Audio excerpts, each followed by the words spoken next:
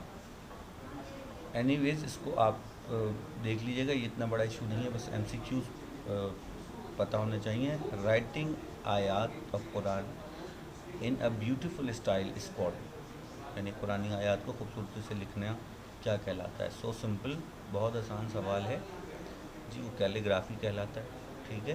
تو یہ تو ہر کوئی اس کا جواب آسانی سے دے سکتا ہے۔ اگلا سوال، question number 19 is surrounded by bodies of water as a security measures۔ تو دیکھیے یہی سوال اتفاق سے بھی ہم نے پہلے پڑھا ہے اور یہ دوسری طریقے سے آیا ہے۔ تو میں یہ اپنی پچھلی ویڈیو میں بتا رہا تھا کہ چیپٹر نمبر 4 کے حوالے سے اگر آپ یہ ایم سی کیوز کور کر لیں سارے، تو بہت ممکن ہے کہ انہی ایم سی کیوز میں سے سوالات آپ کے جو ہیں وہ آ جائیں اور آپ اچھے اس میں مارکس گین کر سکیں۔ تو اس کا جناب 46 جواب ہوگا، یعنی جو قلعے ہوتے تھے اس کے ارد گرد یہ تمام چیزیں بنائی جاتی تھیں۔ 20واں سوال ہے کہ according to the Islamic teachings what is the most important point to keep in mind while constructing a residence, یعنی اسلامک ٹیچنگ کے حوالے سے جب آپ کوئی چیز تعمیر کرتے ہیں تو کون سی بات کا خیال رکھنا ضروری ہے؟ تو اس کا بھی بہت آسان سا جواب ہے، اسلامک ڈرائنگ اینڈ ڈیزائننگ۔ اسلام نے جو ہمیں بتایا ہے اور سکھایا ہے وہ ہم نے اپنے ذہن میں رکھنا ہے، ٹھیک ہے؟